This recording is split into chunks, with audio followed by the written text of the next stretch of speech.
Olá, sejam todos bem-vindos ao Café com Política. É esse momento que a gente tem aqui para conhecer os nossos candidatos e isso, a nossa região. A gente precisa conhecer esses candidatos. Esse momento vai muito além de projetos e promessas. Não é nada disso. A nossa ideia aqui é trazer aquele homem, aquela mulher, o filho, o esposo, o irmão.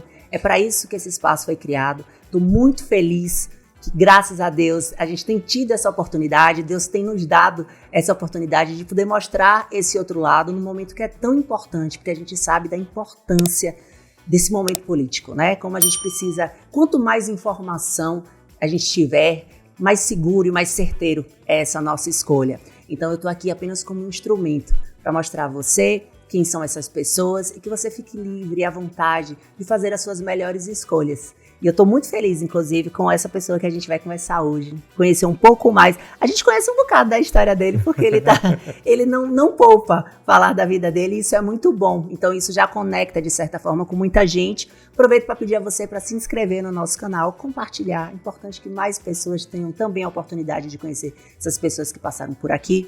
Toda segunda-feira, a partir das 19 horas, a gente tem Café com Política. Tem o link aqui no nosso canal no YouTube. Compartilha, comenta, faz serviço completo que a gente gosta. Eu sou Nâmbia Waked e é um prazer estar sempre aqui com vocês. Vamos falar do nosso convidado de hoje? Bom, ele é baiano de Recife de Jussara. Todo dia eu descubro que a Bahia tem um município novo e eu confesso que hoje eu descobri Recife de Jussara. E isso já diz muito sobre ele, mas não diz tudo. Ele é advogado, militante de direitos humanos, entusiasta pela vida e apaixonado por histórias. Em suas redes sociais e por onde anda, Luan, ele segue defendendo as pessoas e ele gosta e ele sabe fazer isso. Liberdade com direito fundamental.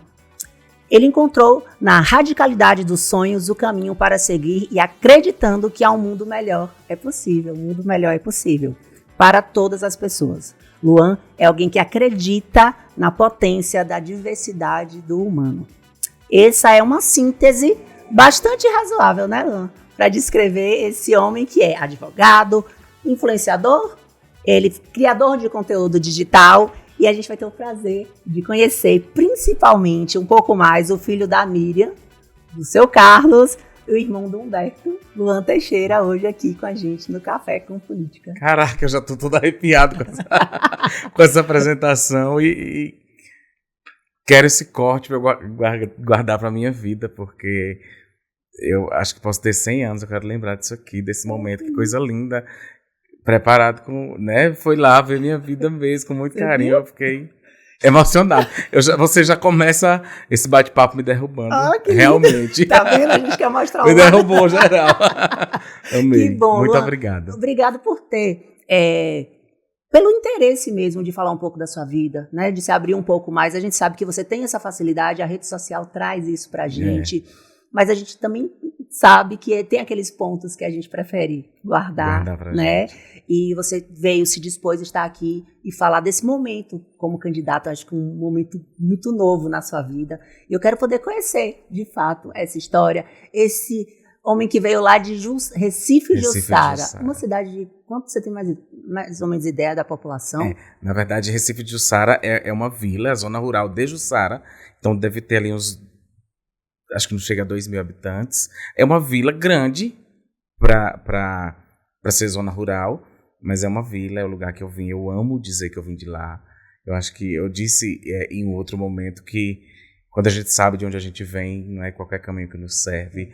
E eu sei, saber que eu sou de lá, pertencer àquela terra, àquela gente, àquele povo, para mim é um prazer absoluto. Eu digo que eu posso rodar o mundo em Recife de Jussara, que eu sou muito feliz. Sou feliz em outros lugares também, mas eu não esqueço que eu vim de lá. Minhas raízes estão lá, minha família está lá. Eu vim da roça e eu adoro isso. Adoro mesmo e é o que me faz feliz, é voltar em Recife de Jussara. Que lindo, que lindo. E sair de um povoado não é tão pequeno como você falou e vir conquistando tantas coisas. Eu acho que é quando a gente sabe de onde a gente saiu, a gente dá muito mais valor a essa nossa caminhada. Então, quando você diz, eu tenho, ainda que hoje você esteja construindo uma vida em Luiz Eduardo, você hoje, até pela posição que você, né, se dispôs a ocupar como vereador, você sabe da responsabilidade que você tem, o seu interesse no desenvolvimento na cidade que você está hoje, mas isso não lhe tira o amor que você tem pela a cidade que você... Exatamente, eu tenho um pertencimento por Luiz Eduardo Magalhães muito grande. Quando pergunto de onde, eu digo... Às vezes eu até me confundo, Luiz Eduardo, Recife de Jussara, porque Recife é a minha paixão, é onde eu nasci, é onde eu cresci, né? Mas Luiz Eduardo é o lugar que me acolheu, que me abraçou. Então, quando eu falo assim de política, é um pouco de devolver para aquela terra o que foi me dado. E eu fui muito bem acolhido, muito bem recebido.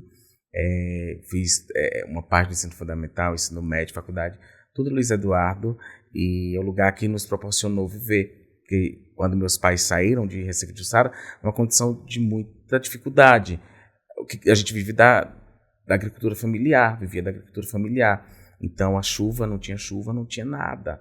Então meu pai plantava o feijão para a gente comer no resto dos meses e não colhia nada. Então nós viemos numa condição bem difícil. Meu pai foi trabalhar inicialmente numa empresa de material de construção, carregando saco de cimento, e minha mãe fazendo faxina. Você tinha quantos anos nessa época? 11 para 12. E minha mãe fazendo faxina, e depois meu pai foi trabalhar em fazendas. Era muito a procura por trabalhador de fazenda muito grande, e meu pai passava um mês inteiro na fazenda, voltava, passava 4 dias em casa, e era muito difícil, que a gente não conhecia nada, não conhecia ninguém, e meu pai era o cabeça da casa, da família, ficar o mês inteiro. Pra gente era muito estranho, a gente vivia na roça numa liberdade absurda.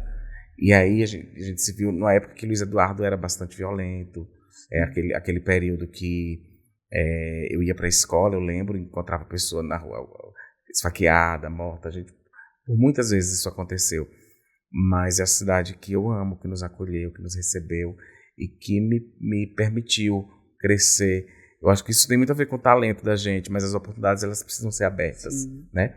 Então eu sou de Recife de Jussara e também sou de Luiz Eduardo Magalhães, e é muito gostoso, eu me sinto pertencido aos dois lugares. Fantástico.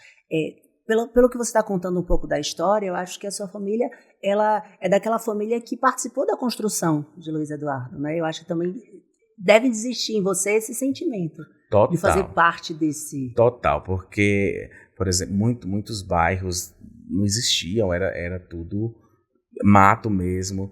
Então a gente viu o Luiz Eduardo crescer.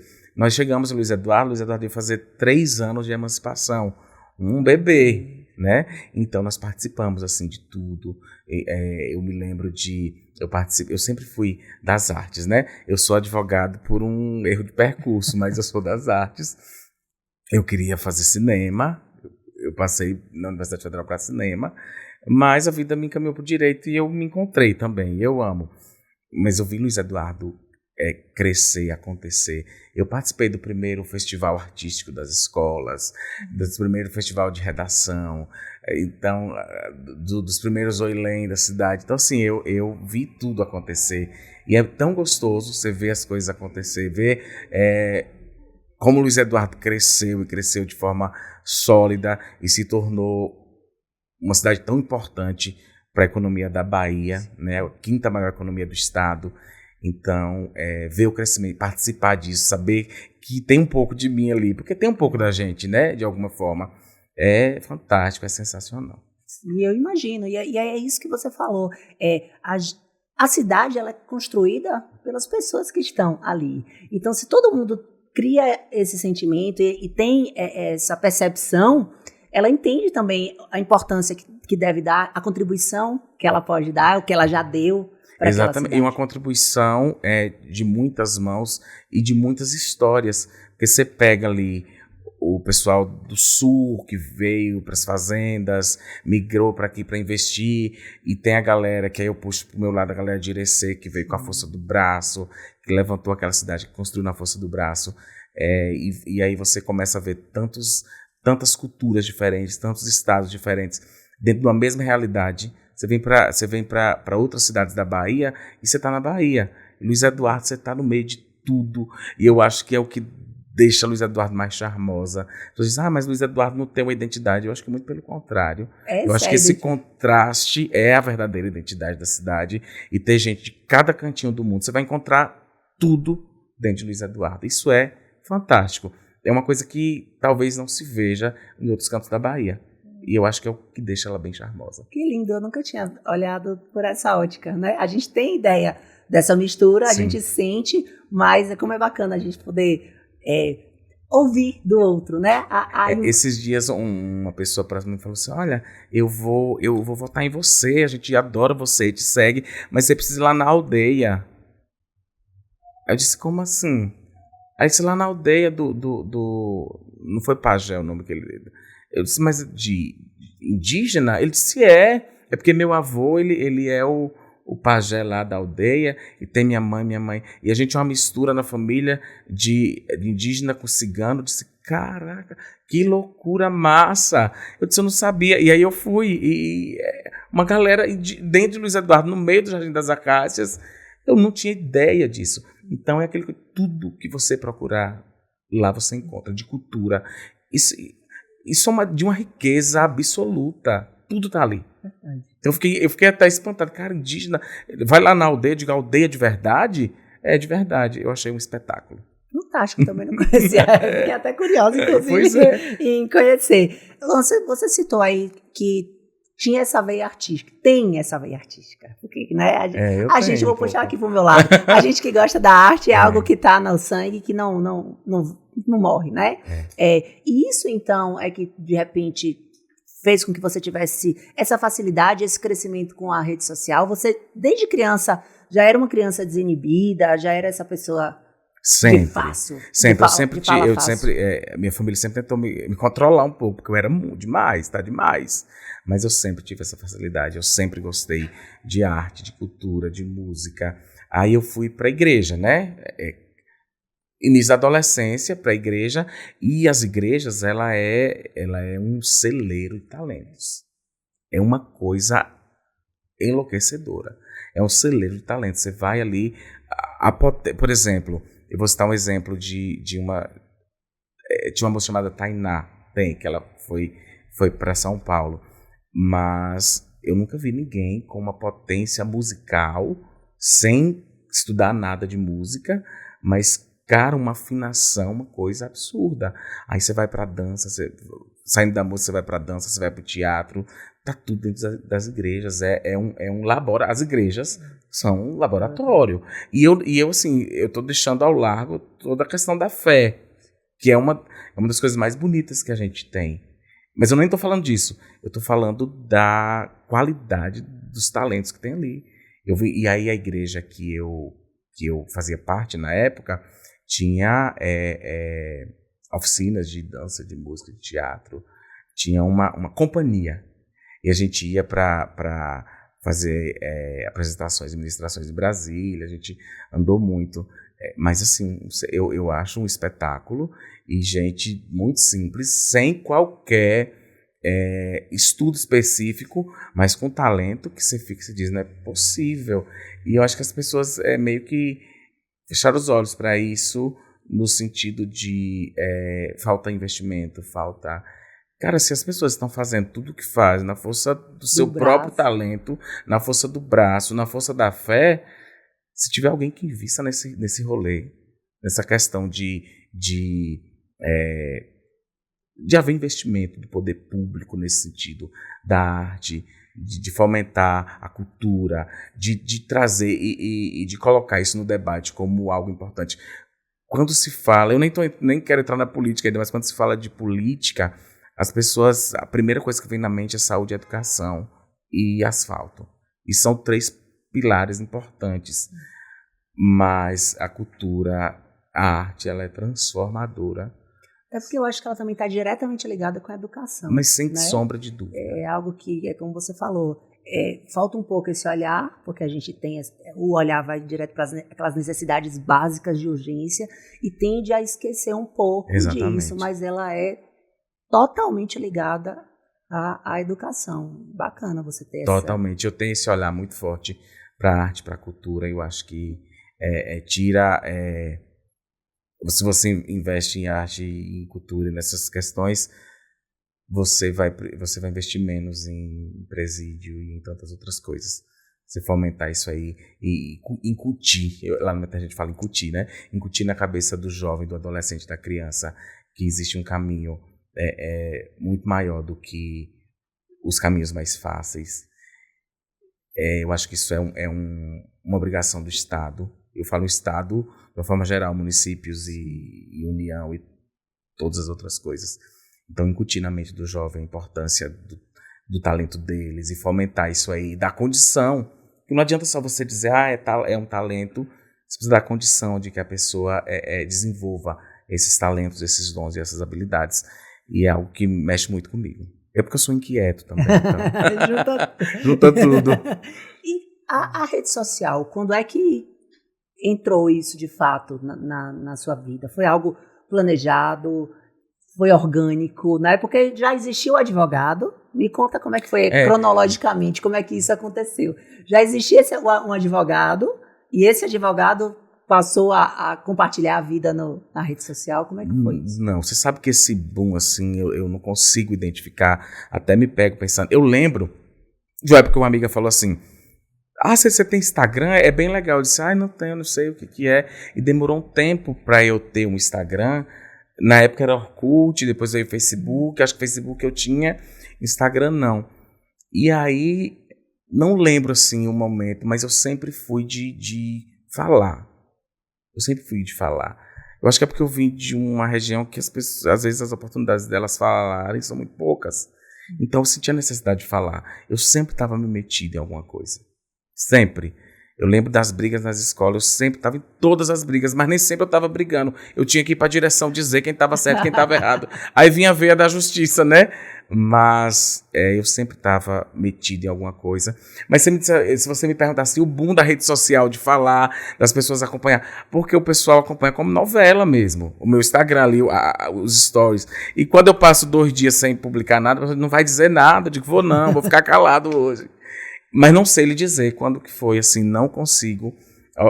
Eu fui falando e, às vezes, foi o lugar que eu tive a oportunidade de falar e falo. Às vezes falo besteira, às vezes a gente está sujeito a tanta coisa, né? Sim. Mas falo sério também e tento levar alguma mensagem. E sempre com bom humor. Tento levar isso com bom humor. Mas quem convive comigo diz que eu não tenho esse humor todo, não, que eu sou ranzinza. Mas aí existe esse humor porque também, habita né? um velho em mim também.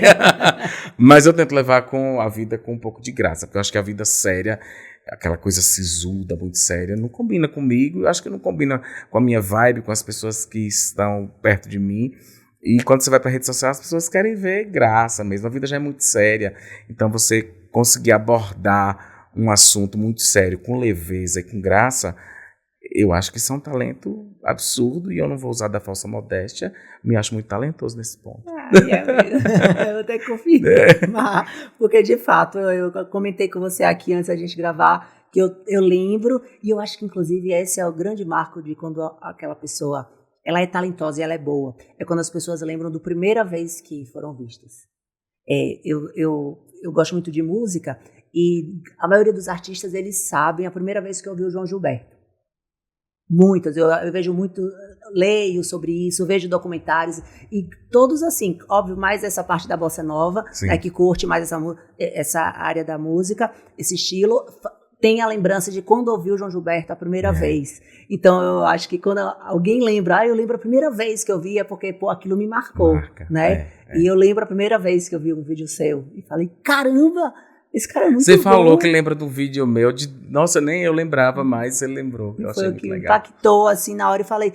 E aí você vê o talento, você vê a forma que é abordado. Porque a internet hoje todo mundo tem, né? É extremamente democrático, todo mundo, você liga seu celular e fala do jeito que você quiser e se coloca da forma que quer. Mas a forma como você se coloca, esse seu humor é muito seu, esse seu DNA, né? É muito seu, então eu acho que isso, de certa forma... E aí eu não sei se existe uma receita para isso. Eu não tenho receita, Eu abro, e se eu tiver, e o pessoal adora, porque se eu tiver estressado, eu vou dizer, olha, ninguém faz. Quem passar por mim e não falar, eu agradeço. Então, assim, da minha parte não tem receita, eu ligo a câmera do celular e vou e falo. Como é que você vê hoje a rede social dentro desse seu momento como candidato a vereador? Acho uma porta importante, necessária, mas acho que existe um perigo nisso aí, nesse rolê de rede social, porque as pessoas, elas, às vezes por maldade, às vezes nem tanto, mas elas às vezes interpretam algo que você não quis dizer, ou que você nem disse, e é muito perigoso. Eu tenho muito receio, porque a gente que tenta levar as coisas com humor e com graça, está sujeito a isso, de ser cancelado. A cultura do cancelamento da rede social. Eu acho muito perigoso, tá? Mas tento driblar isso aí, porque existe muita maldade na internet e existe muita maldade na política. Então, quando você junta a maldade da internet com a maldade da política, é muita maldade. Tá? Então eu tento driblar isso aí da melhor forma e tenho noção dos perigos disso, mas tenho noção da importância de poder dizer, de ter uma plataforma que eu consiga atingir todas as pessoas, porque hoje o celular virou uma coisa altamente democrática, todo mundo tem. A senhorinha, minha mãe é uma mulher que ela não estudou a 4ª série. Não chegou a estudar a 4ª série. Ela sabe de tudo. Ela chega do trabalho e ela fica. A TV perdeu um espaço muito grande. Hoje, Nambi, a gente está aqui batendo de frente com o Jornal Nacional. Consegue entender o poder disso? De dizer, a pessoa não está assistindo o Jornal Nacional, está assistindo Luan e Nambi, que estão falando da vida deles, da vida das pessoas. Isso é muito forte, e isso é uma ferramenta espetacular, mas tem seus perigos. E aí, para as pessoas dizer que você disse algo que você não disse, e a internet tem o poder de, quando dissemina uma informação, ninguém quer saber se ela é falsa ou se é verdadeira. As pessoas querem o espetáculo, as pessoas querem ouvir o que tem. E aí eu tenho muita preocupação. Mas não me acanha, não me faz ter medo, não, eu vou. E aí a gente viver estar sujeito aos questionamentos, aos apontamentos, ao dedo na cara. Ah, mas você disse. Se você acha, você se explica, às vezes não compensa. Tenho medo, mas tenho muita coragem. É isso. Acho que é importante ter esse discernimento, né? Desse poder, desse alcance. E de que forma? De não achar que tudo é uma. Não é. Fantástico. Você falou da sua mãe, né? Que minha mãe não tem tem até a 4ª série. Eu queria entender um pouco dessas, né, da relação familiar, porque dentro dessa meu olhar curioso lá no seu Instagram, você fala muito da família, ela é bastante presente. Você falou como foi a chegada disso, de que forma seu pai trabalhou. E qual a importância deles? Porque eu vejo o valor que você dá. Queria que você tentasse, não sei se você vai conseguir, porque quando a gente fala de família é um trem, né? É forte. Mas você pudesse falar, o que é que eles representam, assim, na sua vida? Maninha, eu falo maninha e painho, porque ter mãe e pai é bom, ter mãe e painho é um negócio, é doce, é lindo, né? Meus pais, assim, são pessoas assim, são as maiores referências da minha vida. E parece clichê, assim, acho que todo mundo vai falar um pouco que quem é sua referência? Pai e mãe. Mas é porque é de uma verdade, assim, o que eu tô falando. Não é o clichê que as pessoas querem, todo mundo quer dizer isso. É porque minha mãe é uma pessoa simples. Meus pais são da roça. Vieram lá a gente já tem um pouco daqui, né, da cidade grande, que nem é tão grande, mas para nossa realidade é muito grande. Mas de uma sabedoria absurda. Minha mãe é a pessoa que, quando eu vou tomar qualquer decisão na vida, seja ela profissional, seja ela pessoal, uma pessoa que eu vou me reportar. Porque ela tem algo assim que eu acho que é do céu, assim, de uma sabedoria, um direcionamento, um discernimento que parece, que eu nem acho que parece espiritual, acho que é de fato. E ela sempre vai ter uma direção, e é muito curioso porque a política eles nunca abençoaram. A política, assim, nunca abençoaram. E eu sempre falei, eu sempre gostei, eu sempre quis. E minha mãe disse não. Minha mãe falou assim pra mim, O dia que você entrar na política, eu volto para a roça. Eu não tenho estrutura emocional para peitar isso. Então, assim, era de fato um assunto, ponto final, uma pedra em cima. Mas aí eu fui com o meu jeito, né, e voltei. Quando se aproximou o pessoal lançando as pré-campanhas, eu disse, mãe, vamos sentar aqui. É perigoso, é cansativo, é uma exposição absurda, mas é um meio tão importante de se conseguir as coisas, de ir para as pessoas, você poder levar um direito para alguém. Isso eu já faço no direito, então a política ia me agregar muito mais. Então eu fui trabalhando de uma forma muito honesta, trazendo ela para ver de fato essa verdade. E ela foi, e eu falei assim, então vamos fazer um combinado. Eu falei para você da oração, eu falei assim, então vamos fazer um combinado. A senhora é uma pessoa de muita fé, e eu acredito muito na sua fé, assim como eu também tenho. Então vamos combinar, vamos orar. Vamos fazer um período de oração. E se for a vontade de Deus, Ele vai tirar do meu coração e tudo bem. Mas se for a vontade de Deus, Ele vai, de alguma forma, testificar isso daí. E eu não quero fazer nada sem a bênção dos meus pais. Assim, absoluto. Não é não e acabou. Ah, Luan, mas você tem talento, você tem potencial. Eu ouvia muito isso. Sem a bênção dos meus pais, é não. E ponto final. E aí passamos por esse processo e tal. E minha mãe foi ouvindo, foi entendendo, acho que o coração dela foi quebrantando. E ela disse assim, ó... ela fez um relatório do que eu podia ir, mas eu não podia fazer algumas coisas ou dizer algumas coisas. Ela me pediu para que eu de fato fizesse uma campanha limpa, uma campanha que eu não atacasse as pessoas, uma campanha que eu me colocasse no lugar assim, que fosse propositivo. E ela não queria me ver, por exemplo, em rede social atacando outras pessoas. Foi um combinado que eu fiz com ela. Minha mãe está todos os dias nas portas pedindo voto com o santinho e me emociona assim tanto, porque ela acreditou, e eu pedi para ela, disse assim, acredite em mim, me dê esse voto de confiança, não me dê só o voto na urna, não, me dê o voto também de confiança, que eu prometo não decepcioná-los.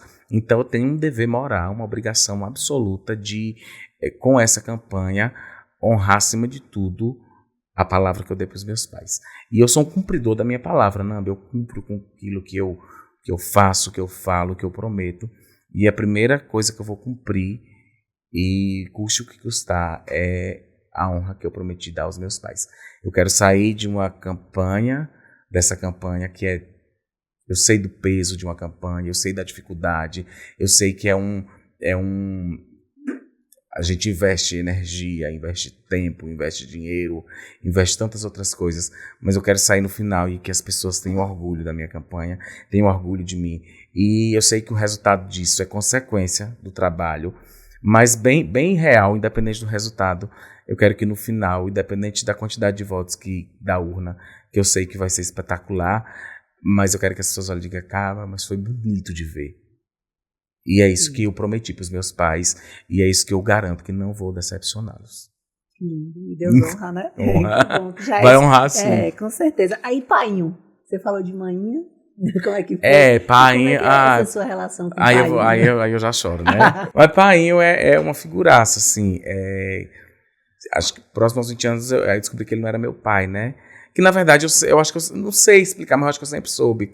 E aí, mas eu acho que só aumentou o amor, o afeto. É um farol para mim, uma referência. Não veio, porque você falou, né?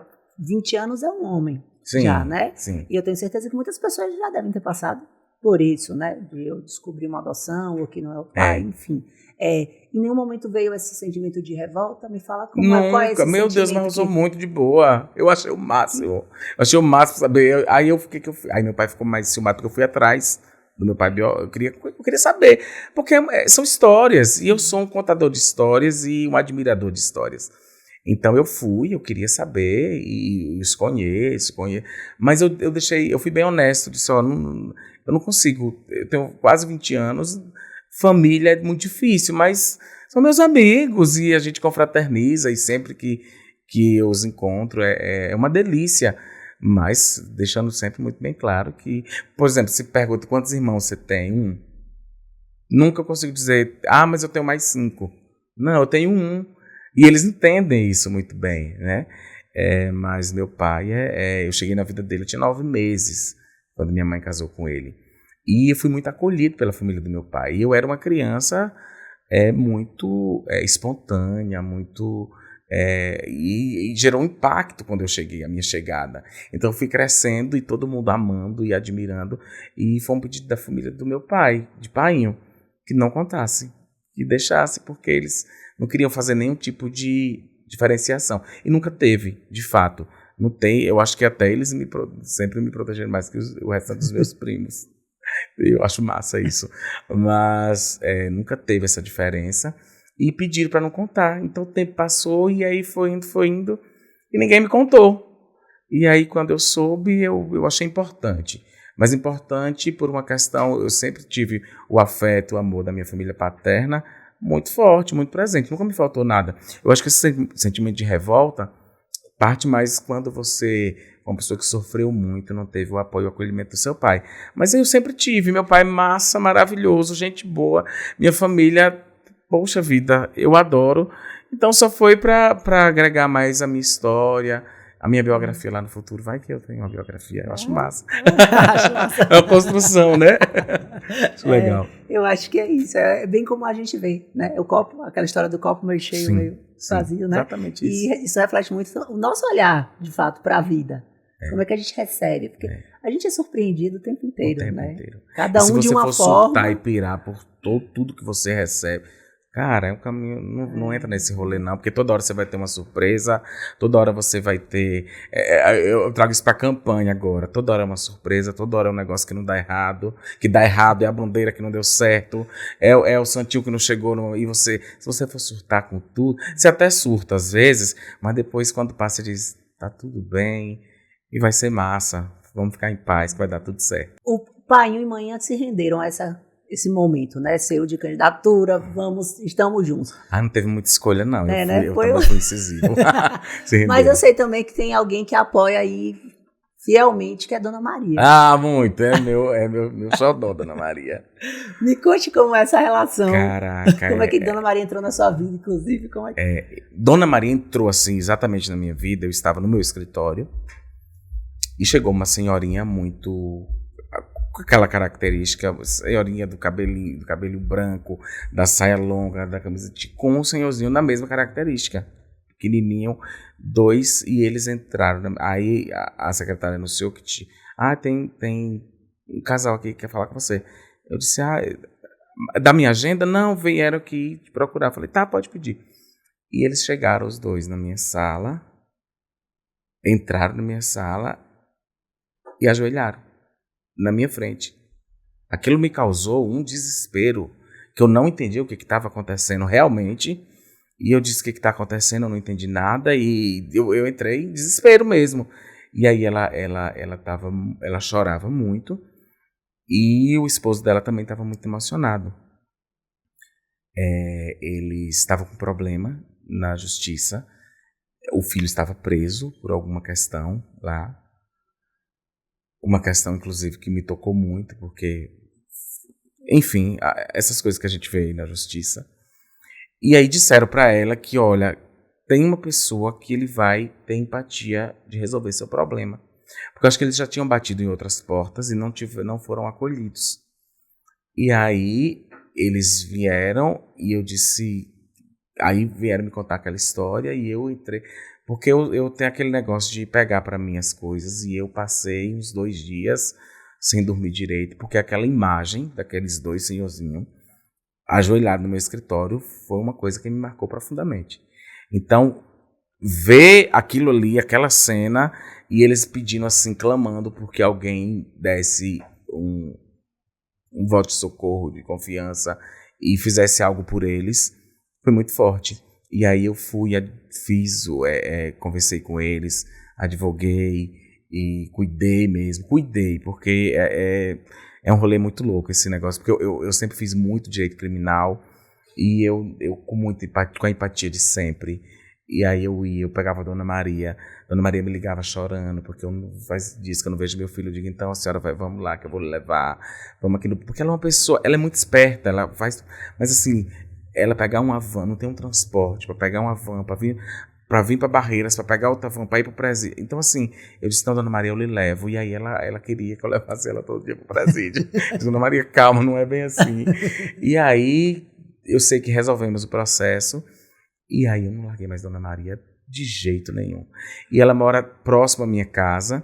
E eu disse, Dona Maria, deixa eu lhe dizer uma coisa. A senhora não tem interesse de... Eu sei que a senhora... Eu não sei nem se a senhora quer, se a senhora dá conta, mas de cuidar da minha casa, de mim. Porque, assim, eu sou muito organizado, mas eu sou um pouco assim, eu não gosto de lavar louça lá, eu não lavo, não. Aí eu disse, você não quer ir? Nem que você vá. Eu queria 3 vezes na semana, tava bom, mas aí... Eu disse, mas venha todo dia e vai dar certo. E aí tem dia que eu lavo a louça pra Dona Maria não ter trabalho. Eu limpo a casa pra Dona Maria não ter trabalho, pra ela sentar comigo e tomar café. E foi um rolê assim, eu não deixo. Eu falei pra ela, eu vou ter que contratar alguém pra cuidar de mim e da senhora. Porque não vai ter jeito, eu não sei o que é que eu faço da minha vida. E ela é exatamente aquilo que vocês veem na internet.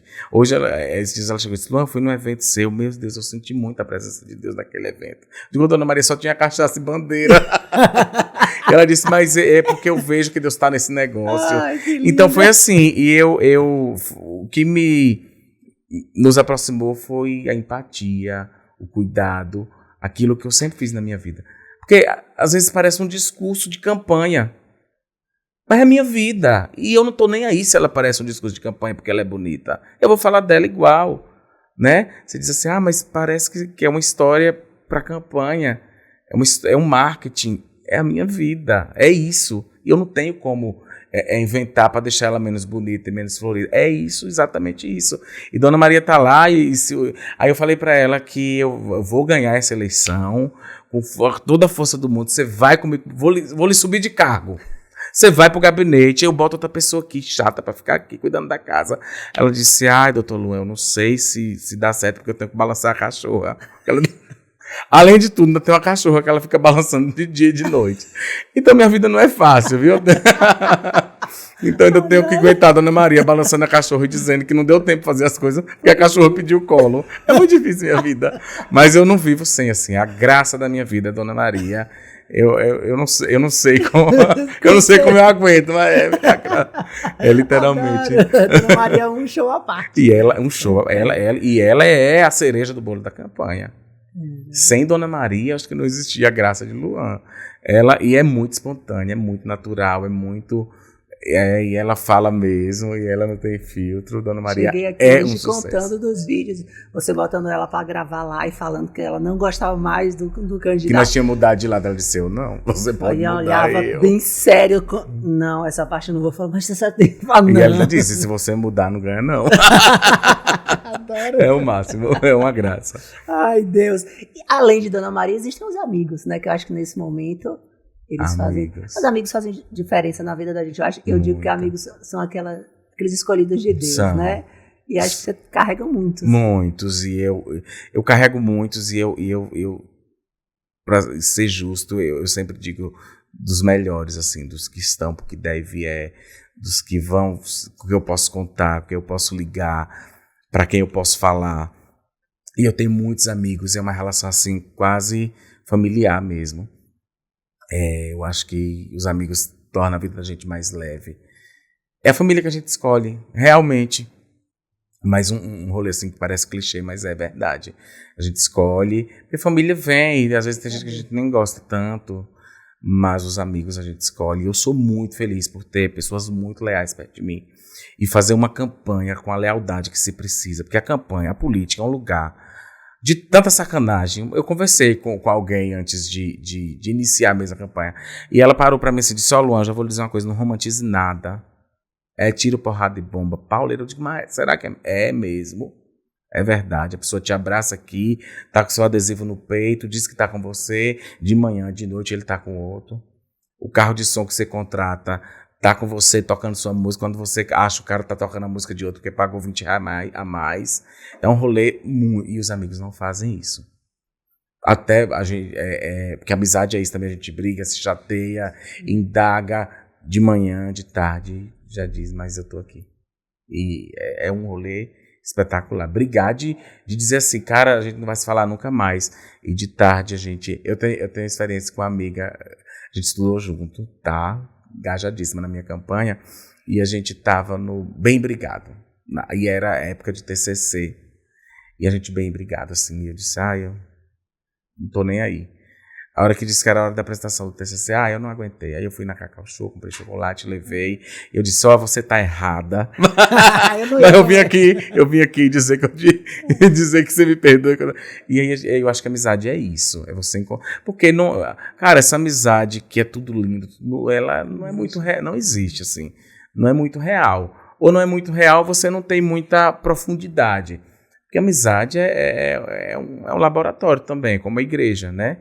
Então, se tá tudo indo muito bem, esse mar de rosas todo, eu acho que não tem... É um relacionamento. E o relacionamento tem as flores e os espinhos. Mas eu tenho, assim, amigos leais, amigos verdadeiros, e que eu tenho absoluta certeza que poderão até discordar de mim, mas não vão puxar meu tapete. E para a política isso é importante. Quem não tem, tá na política e não tem a lealdade dos seus amigos, que se cuide. Porque é preciso que tenha, e eu tenho, e eu sou muito feliz por isso, muito mesmo. Que bom. Você é advogado, você falou do TCC da amiga e tudo, mas até ser advogado, existiram outras profissões? Eu trabalhei, no início, eu vendi, eu vendi picolé no início, antes de, o pessoal da sorveteria me adorava, e aí eu trabalhava numa imobiliária, trabalhei 5 anos da faculdade, eu trabalhei nessa imobiliária. Meu primeiro emprego foi numa empresa de comunicação visual, depois fui para uma imobiliária, e lá eu fiquei todo o período da faculdade. Hoje eu advogo para eles, e é o máximo, eles me adoram, votam em mim, e eu tenho um carinho absurdo por eles. Mas fui o boneco inflável do Bahia Farm Show todos os anos da faculdade, sempre. Não tem o milho, feijão, algodão? Sim. Era eu. Eu era um deles. Aquele era um inferno. Eu não quero... E aí, esse ano eu fui no Bahia Farm Show e o povo me abraçou e disse, era você, porque eu falo, né? Você. Eu digo, era. E, porque assim, por exemplo, eu ganhava R$800 na imobiliária. E não era um salário ruim pra época. O mês inteiro. No Bahia Farm Show, era 5 dias, eu recebia 1.000. Era muito dinheiro. E aí eu pagava 2 meses da faculdade, praticamente. Então, e aí a imobiliária sempre me liberava. Então eu fui o algodão do Bahia Farm Show, acho que uns 5 a 6 anos. Naquele calor. E sem tomar água, e os meninos empurravam e tiravam foto. E era uma loucura. Um calor absurdo. No meio daquela feira, eu dentro daquele negócio, eu dizia, Jesus, o Senhor deve ter um mistério na minha vida, porque eu não aguento mais. Não é possível. Eu nunca tinha conhecido nenhum. Não é E eu lá com os ninguém braços que fica balançando. Dentro de boneco. E jogando beijo, dando tchau. E... era uma loucura, mas, cara, a vida é isso. Eu vou pro Bahia Farm Show hoje, encontro clientes, vou em stand de... Hoje tirar foto. E tiro foto, digo, aí eu pego na mão deles e digo, vai dar tudo certo. Só eu sei o que vocês estão passando dentro desse boneco. É um show, é um espetáculo. Eu digo, olha, eu vou pro partido deles, só eu sei o que vocês estão passando. Mas dá um jeito de beber uma aguinha, já foi no banheiro? Não vai, é uma loucura, não para. Eu era os bonecos da Iba, né? Mas eu adoro, assim, não falo isso com nenhum tipo de... com orgulho absoluto. Eu me divirto com essas histórias, porque minha mãe fala pro meu irmão, disse, Lua já enfrentou coisa nessa vida, viu? Porque meu irmão não, viu? Meu irmão não enfrentou 10%, e eu enfrentei. Porque minha família, eu tinha que me virar para estudar. Meus pais diziam assim, chegou um momento que minha mãe disse, na real, não dá, você não vai, não tem como. E era uma época que o estudo não era democrático, porque eu sou de época. Eu entrei na faculdade aos 16 anos. 16 anos eu estava na faculdade de Direito. Então eu era um menino. Não tinha barba, não tinha nada. Então eu era um menino e minha mãe disse, você não vai dar conta. E chegou uma época que eu estava com uma dívida tão grande na faculdade. E eu disse, eu não podia mais fazer matrícula. Eu fiz uma carta para a dona da faculdade. Porque eles não me atendiam. Eu disse, aí eu encontrei a menina, disse, deixa na mesa dela, na mesa, que ela vai ler. Uma hora ela acha. Aí ela achou a carta e disse, perguntou quem é esse menino. Aí me chamou. Aí ela me chamou e chamou o pessoal do financeiro, que era a dona Leida, lembro até hoje dela com muito carinho, que me ajudou muito. E ela disse assim, você escreveu essa carta? Eu disse, foi. Ela falou assim, eu só quero pedir 2 coisas, que você me permita ler trechos dela na sua formatura, ler daí e as confissões de dívida dele pode rasgar, que ninguém tira ele daqui. Nunca mais. Que bom, né, que existem pessoas que se sensibilizam e gente corajosa. Que você podia simplesmente ter aceitado a dívida, ter aceitado a derrota. Exatamente. Né? E não, prova de que você coragem é um negócio que... Caminha comigo e é coragem.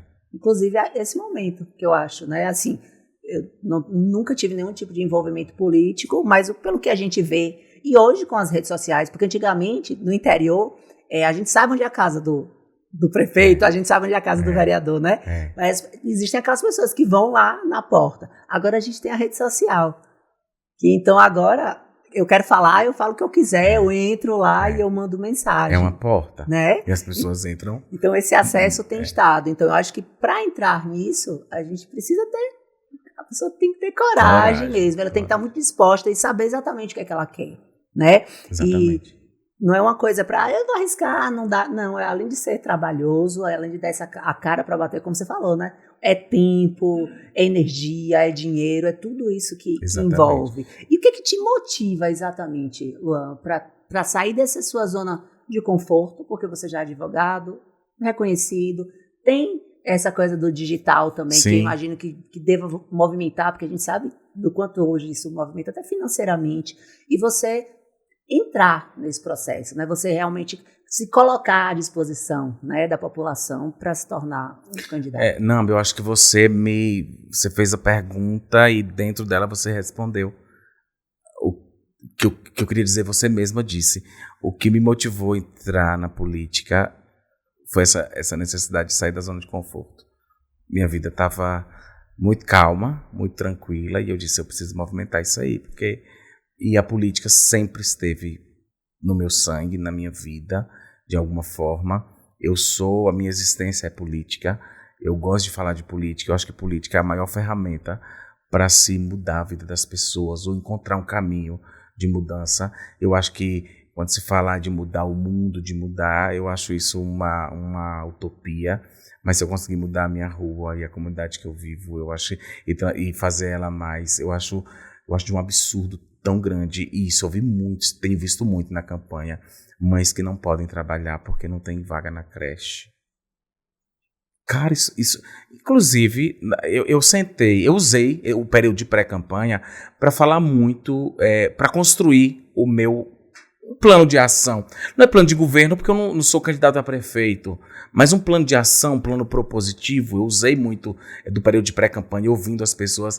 E esse rolê das creches não era uma coisa que estava, e parece que virou assim o primeiríssimo lugar de importância de enfrentamento, de se criar vaga em creche, de permitir que mães tenham a condição de trabalhar para trazer uma vida melhor para elas e para os filhos. E elas só vão conseguir fazer isso se tiver creche de qualidade para deixar os filhos em tempo integral. Então, uma luta nesse ponto se tornou assim uma causa importante para mim. E eu vi a necessidade disso. Cara, deve ser... Eu fico imaginando, porque eu tenho o sobrinho, né? E a gente tem condição de pagar uma escola para ele de manhã e de tarde, para que os pais dele trabalhem. Tem gente que não tem, porque a escola é mais de um salário, tem gente que não ganha um salário. E faz o quê? Esse povo está vivendo do quê? Então a política é dar condição. Você vai mudar o mundo? Não, mas se você botar uma creche no seu bairro, você muda seu bairro. Você dá condição. Dentro desse ponto, né? Você consegue transformar o seu bairro, as pessoas terem condição de estar numa creche, as crianças, uma creche de qualidade, com merenda boa. Eu acho que esse é o papel do vereador também, de cobrar, de levar, de ser propositivo nesse ponto, de meter o pé na porta. E, na verdade, não eu quero, e eu digo muito isso com o pessoal da majoritária, do prefeito, eu quero encontrar um caminho que possamos, juntos, encontrar ferramentas que possibilitem a melhoria de vida das pessoas. Eu não estou nem falando de transformação, a gente está longe da transformação. A gente está falando da melhoria da vida das pessoas. Então a gente pode dar as mãos e encontrar esse caminho. Não estou nem falando é uma campanha propositiva de levar e de fazer com que eles entendam a importância disso. Mas as creches eu estou dando um exemplo, né? E tem tantas outras coisas. Falei da cultura, né? Falei da educação. Eu falo da educação porque a educação transformou minha vida. E precisa ser dada oportunidade, precisa se abrir oportunidade. Eu acho um absurdo, por exemplo, é até bonito eu falar do tanto que eu sofri para estudar, mas é desumano alguém sofrer o que eu sofri para estudar. A gente precisa abrir condição de que as pessoas estudem com qualidade. Você não tem ideia, e só vai ter ideia disso quem veio da dificuldade, da importância de uma merenda de qualidade. Às vezes a gente vive no nosso mundinho assim, de que tudo a gente tem acesso às coisas. Eu falo, meu sobrinho, eu dou tudo. E dou e faço o possível para dar. Porque é o grande amor e o grande acontecimento da minha vida. Mas tem crianças que não... Eu vim do Onero. Eu amava a merenda. Porque na minha casa a refeição eu sabia que não ia ser na qualidade da merenda. Então, lutar para que você tenha merenda. Eu estou falando a nível de Brasil, o desvio de merenda é uma coisa comum. Eu digo, como assim, gente? Era coisa que me dava condição e ânimo de... É porque eu sempre fui com melão também, então, mas é o que dava ânimo e condição. Então, quando eu vejo o desvio, me mata. Então, a partir da necessidade desse debate, de trazer um debate mais sério para a Câmara de Vereadores, de trazer um debate sólido e que a gente pare de beirar o caos. As câmaras hoje, eu estou falando de uma forma geral, beiram o caos e eu preciso levantar esse debate. Eu sou uma pessoa, eu nasci um pouco revoltado com o sistema. Eu acho um absurdo sofrerem o que eu sofri para estudar. Eu acho um absurdo as pessoas não terem ônibus para vir para a Universidade Federal, por exemplo, em Barreiras. Eu acho um absurdo as pessoas de outras regiões. Eu digo, não estou falando de Luiz Eduardo, não. Estou falando das outras cidades vizinhas não ter condição de ter um ônibus para vir estudar. Precisa de alguém que vá brigar por isso. Precisa. E eu me coloquei nesse papel, me coloquei nessa condição, e é uma campanha propositiva, é uma campanha e eu quero trazer resultado, e eu quero que as pessoas encontrem em mim alguém que eles possam contar acima de tudo. Então, eu acho de extrema importância você aumentar o nível do debate político na Câmara, e foi a partir daí. Então, envolve um pouco da minha inquietude, um pouco da minha necessidade de ver o lugar que eu moro mais feliz, mais tranquilo, humanizado, e eu sei que eu não vou cair nessa utopia do transformar o mundo. Se eu transformar minha comunidade, eu já fiz muita coisa, e é o que eu me proponho a fazer. E conhecendo e sabendo todas as dificuldades da política, eu não vou romantizar as coisas, eu não vou achar que tudo é lindo, que tudo é fácil, que tudo é maravilhoso, mas eu me comprometo com as pessoas que estão confiando em mim o seu voto, de que eu vou fazer algo bom, transformador, que marque de alguma forma a vida das pessoas. Eu vou conseguir contemplar todas as pautas? Adoraria. Não é possível, e não adianta você levar um debate mentiroso, você levar uma proposta mentirosa, mas dentro do que eu me propor a fazer, eu realmente vou lutar para fazer da melhor forma, e talento para isso eu tenho. Eu acho que você, partindo das suas dores, porque quando a gente vive, né, e cada pessoa tem as suas dores, e a gente meio que se especializa naquilo, né? Alguns porque vê num filme, ou porque conhece alguém, e outros porque viveram. Daí eles sabem. Então, quando a gente entende isso e se propõe a mudar algo, acho que partir das dores que eu tive e não querer que outras vivam, eu acho que já é a nossa maior bandeira. Exatamente. Assim, né? A gente tem mais propriedade para brigar e para dizer, eu preciso que isso aconteça porque eu sei, né? Como você falou. Exatamente. Isso, e é o que eu digo, só vai entender a importância da creche quem precisou. Só vai entender da importância do fortalecimento do SUS, quem precisa do SUS. Só vai entender a necessidade do saneamento básico, quem está com o esgoto passando na sua porta. Então, você viver, e eu vivi todas as mazelas da sociedade, e falo isso com propriedade. De quem viveu isso, de quem tem propriedade para falar sobre isso, de quem se preparou para isso. E a política, espaço político, Nambi, eu tenho dito que é um espaço, não cabe mais você votar em alguém porque ele é gente boa. Se você conseguir contemplar alguém que é gente boa e que entende do processo, que bom. Mas eu vejo muita gente, eu vou votar em fulano, gente boa, que não entende de política, que passou às vezes 4 anos lá e não entendeu, o que é pior, e não entendeu e não fez questão de aprender. Então, assim, eu acho que não cabe mais esse rolê de, eu vou votar porque é gente boa. Eu vou votar em quem é preparado, eu vou votar em quem tem proposta, eu vou votar em quem me apresentou algo que pode transformar e que pode contribuir com a minha comunidade. É o mínimo que se espera de um candidato, que ele tenha propostas sérias e que sejam efetivas. E eu quero muito contar com o prefeito nesse ponto, de poder dar as mãos. Eu acho que política é sob soma. Esse rolê de política, que parece time de futebol, ele é um rolê da campanha. Acabou, a gente vai trabalhar para construir um lugar mais humano, mais feliz, mais democrático, mais justo para todo mundo. Eu acho que a gente beira o caos por isso. As pessoas transformaram a política em bandeiras de futebol. Então, em bandeiras de futebol e... Como que eu posso lhe dizer? Uma disputa. Virou uma disputa e as pessoas se afastaram da política. As pessoas tomaram nojo da política. Essa polarização, tem alguém lucrando com isso e não é o povo. Essa polarização de lado A e de lado B, de esquerda, direita, disso, daquilo, tem alguém lucrando com isso, não somos nós. Então acabou a campanha. Com o período de campanha, cada um defende o seu. Acabou o período de campanha, a gente precisa dar as mãos, prefeitos, vereadores, tentar construir uma cidade, o futuro que a gente quer para as pessoas que a gente ama. Né? Política, quando você fala de política, as pessoas acham que é a bandeira, o gabinete, que é o assessor. Política é a vida das pessoas, não é? Eu tenho dito isso todos os dias. É o que se come, é o que se veste, é o que se fala. Eu estou aqui no espaço que eu posso falar. A gente vê países que as pessoas não podem falar, que as pessoas não podem se expressar. Isso aqui é um ato político. O direito à liberdade é um ato político. Então, tudo é política, a vida das pessoas.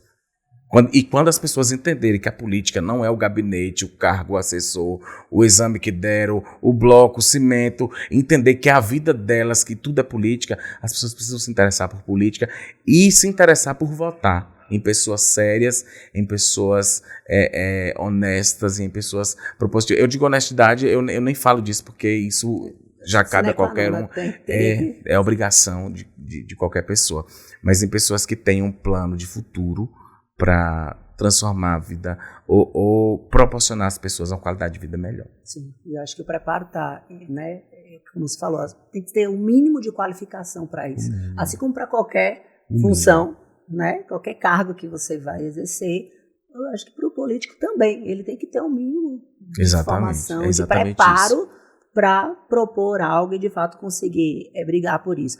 Quando você fala dessa coisa do time, que as pessoas se distanciaram muito, eu entendo na minha visão que isso é meio cíclico. Acho que a gente viveu um caos, de fato, onde as pessoas... A gente meio que separou tudo, né? Onde as relações foram acabadas por conta disso, que foi um hábito assim, do extremismo. E como tudo, em todos os âmbitos da vida, a coisa vai começando a se reorganizar. Então, eu acho que agora a gente está voltando a ter mais pessoas interessadas, jovens, inclusive, né? A gente vê aí alguns jovens já despontando. Você é uma prova disso, porque era uma coisa muito de pessoas mais velhas, né? Que vinham, exatamente, que estavam no poder. Então, e hoje a gente vê prefeitos novos. Muito jovens, né? Exemplo nosso. Eu tive uma ocasião, numa reunião lá em Luiz Eduardo, e eu ficava olhando e falei, gente, ele é muito novo, né? E que bom. Que bom que isso não é um problema, muito pelo contrário. Às vezes a gente vem com prefeitos mais velhos e que às vezes já está cheio de vícios, mas também existe a maturidade, existe os mais velhos que já viveram outras coisas, né? Então, mas ter essa possibilidade. Exatamente. E eu, inclusive, digo que a minha candidatura é, inclusive, um abrir de caminhos para que pessoas se interessem pela política, né? Porque Luiz Eduardo hoje são 17 cadeiras e essas cadeiras não vão ficar vazias. Essas cadeiras serão ocupadas. Então, que sejam ocupadas por pessoas que tenham proposta, que tenham vontade de fazer alguma coisa, e porque vazia ela não vai ficar, e a gente não pode permitir que elas sejam ocupadas por pessoas com más intenções. E na política tem muito disso. Eu fico muito feliz, muito grato e muito honrado de ver na minha campanha pessoas com pensamentos tão diversos, uma campanha que abraçou todos os credos, todas as classes e todas as formas de militância. Quando eu vejo a gente fazer uma reunião e dialogar com a galera da extrema direita, da extrema esquerda, do centro, e a gente dizer assim, cara, a gente vai encontrar juntos um caminho importante para todo mundo. Eu fico muito feliz, muito honrado. E eu acho que assim, eu já estou disparado por conseguir levar esse debate para a minha campanha. Eu acho uma das coisas mais bonitas, mais importantes, conseguir equilibrar isso daí, encontrar e ver todo mundo unido para a gente conseguir uma cadeira lá e poder lutar por todo mundo. Eu acho isso muito bom. Isso é fantástico. E todo mundo é contemplado, né? Exatamente. Porque, como você falou da diversidade de Luiz Eduardo, assim como existem em muitas regiões, mas lá é muito latente, rola-se muito dinheiro, porque é uma cidade que cresce muito, né? Sim. E, consequentemente, isso é polarizado, né? A gente sabe que para alguns setores existe muito e para outros nem tanto, mas é importante que tenha um olhar para todos os lados. E uma né? cidade de um contraste social absurdo. Sim. Você vê condomínios de luxo e você vê lugares com o mínimo de infraestrutura ou nada. Então você precisa equilibrar esse jogo aí. Você precisa dar a importância de quem está nos condomínios de luxo é muito grande, e você precisa melhorar a vida de quem não tem qualidade de vida, de quem não tem o asfalto na porta, de quem não tem a creche no bairro, de quem não tem a escola no bairro. Então a gente precisa encontrar e a gente precisa fazer uma política que contemple todas as pessoas. A gente está falando de todo mundo, e todo mundo tem suas necessidades, suas queixas, suas propostas, mas a gente precisa encontrar um caminho que contemple toda a população. Eu acho, e eu não acho o problema, eu não acho esse contraste um problema. Eu acho que é natural, que é importante, que vai acontecer. O que a gente precisa é encontrar um caminho para que as pessoas que moram nos condomínios de luxo sejam contemplados, o governo que os abracem, e a gente precisa também melhorar a vida e a qualidade de vida das pessoas que estão nos bairros periféricos. Então, se a gente conseguir conciliar as duas coisas, encontrar um caminho que contemple os dois lados, as duas histórias e as duas necessidades, eu acho que a gente vai fazer um lugar mais bonito para todo mundo.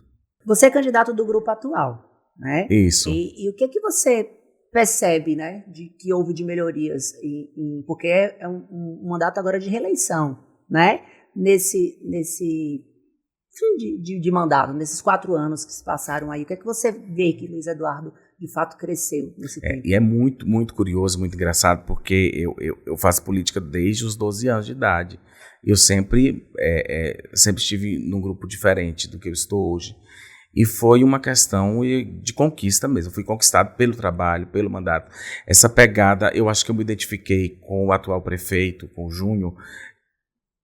Primeiro foi a juventude. A gente ter a mesma idade, e às vezes o fato de ter a mesma idade a gente se comunica melhor. Eu acho que tem uma pegada jovem aí, uma pegada de progresso, de futuro, e eu fui conquistado.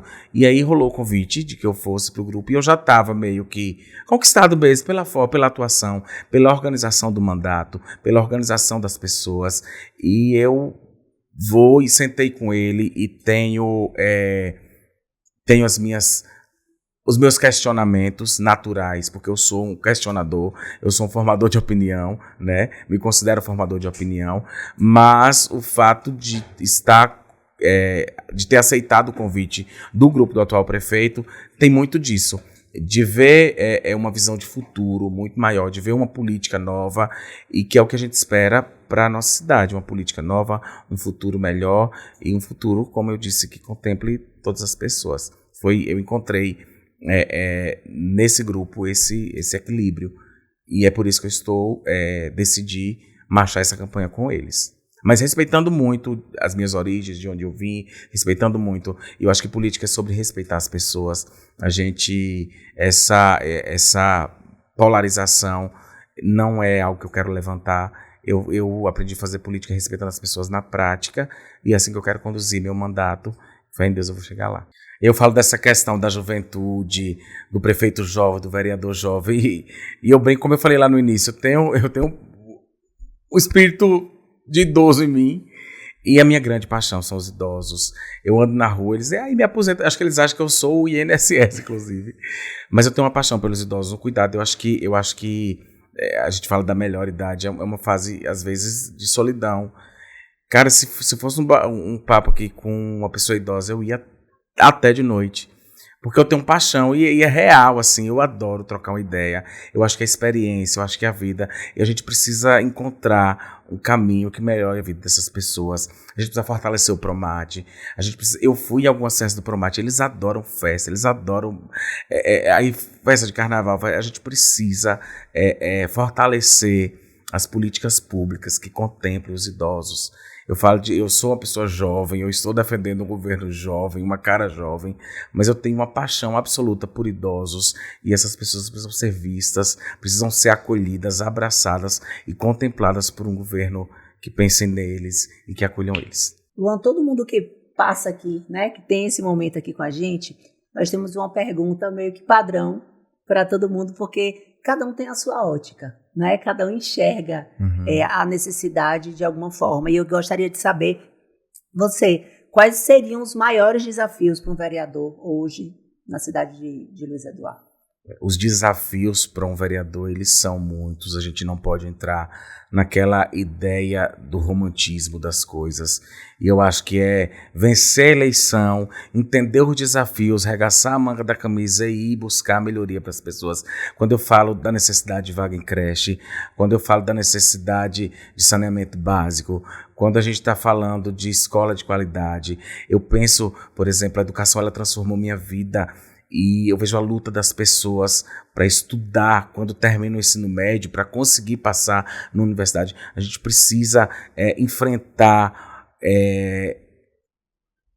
a política de uma forma que a gente consiga criar um cursinho pré-vestibular, que as pessoas da escola pública tenham condição de bater de frente com as pessoas de escola particular, criar oportunidade à educação. Então os desafios eles são muitos, não adianta romantizar, não adianta achar que vai ser tudo lindo, tudo maravilhoso, porque a política é sempre um desafio, porque nós estamos falando da vida das pessoas, dos anseios das pessoas e do que elas esperam para que a vida delas seja um pouquinho melhor.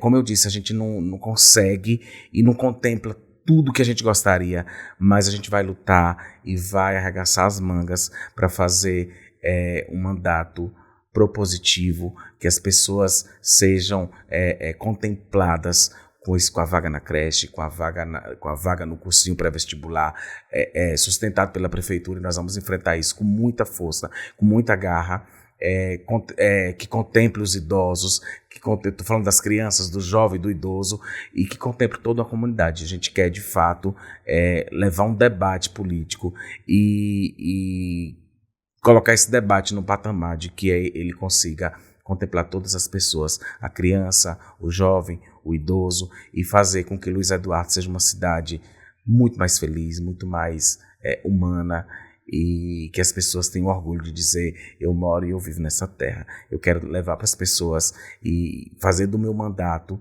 uma porta e que as pessoas sintam de fato orgulho de vir naquele lugar. É o que eu mais quero, e poder lá no futuro encerrar meu mandato e que outros se sintam incentivados por mim e digam: eu vou entrar também, e eu deixar meu legado e as pessoas sentirem muito orgulho daquilo que eu me propus a fazer.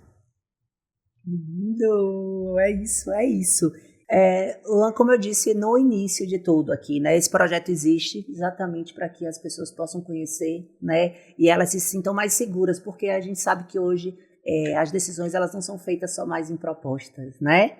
A gente se identifica com a pessoa, quem realmente ela é, o que ela faz, os princípios, os valores, é isso que a gente está atrás hoje, e a rede social nos possibilita isso, né? Viver um pouquinho da vida delas. Então eu quero agradecer mais uma vez a oportunidade de poder te conhecer pessoalmente, de ter você aqui nesse espaço, de compartilhar da sua vida, de repente pontos até que você ainda não tinha citado, te desejar sorte, né? Porque a gente sabe que é uma trajetória que precisa de coragem. Sim. Isso você já demonstrou por essa história linda que você tem coragem, não lhe falta.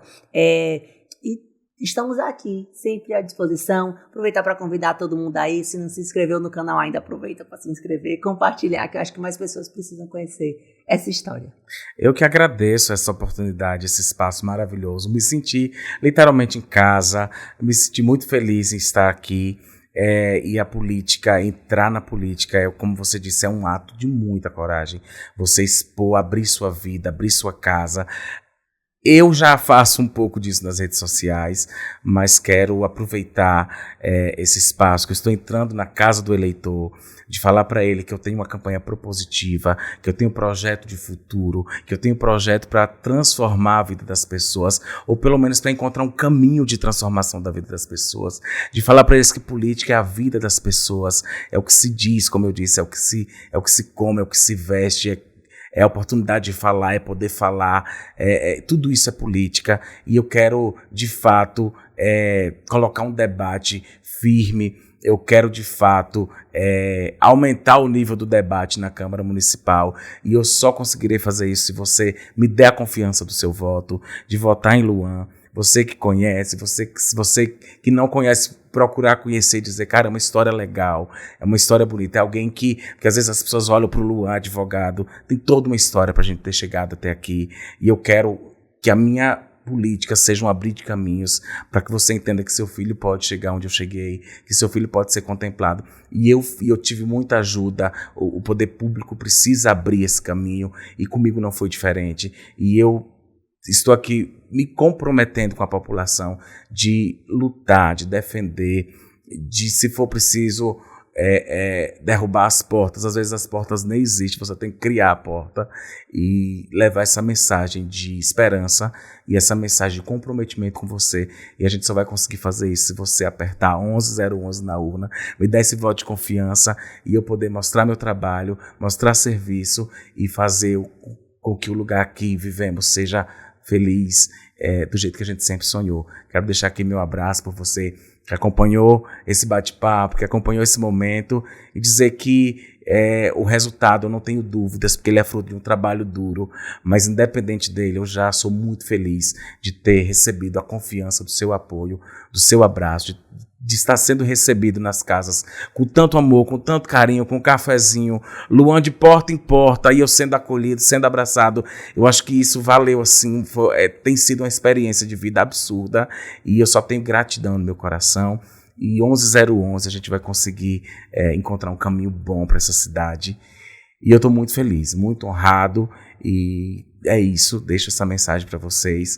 Um beijo no coração, vamos para a luta, vamos para a guerra, porque a gente veio para vencer, e como eu disse aqui nessa entrevista, eu tenho muita coragem, e eu tenho dentro de mim uma justiça que brada no meu peito, e é isso que vai fazer com que a gente lute por vocês. Eu digo a gente porque eu falo de um mandato coletivo que contempla muitas pessoas, que contempla muitas histórias. Eu não estou sozinho, eu não ando só, e eu quero esse voto de confiança. 11011, um beijo no seu coração. Vamos junto. Que lindo, é isso, mais uma história que o Café com Política pôde oferecer aqui para você, para que você possa, conhecer um pouco mais a fundo esses candidatos que estão aí. O momento está chegando, e agradeço por você ter ficado com a gente até agora. Aproveita para se inscrever no canal, compartilhar, ativa a notificação, faz o serviço completo que a gente gosta, e segunda-feira às 19 horas tem mais Café com Política.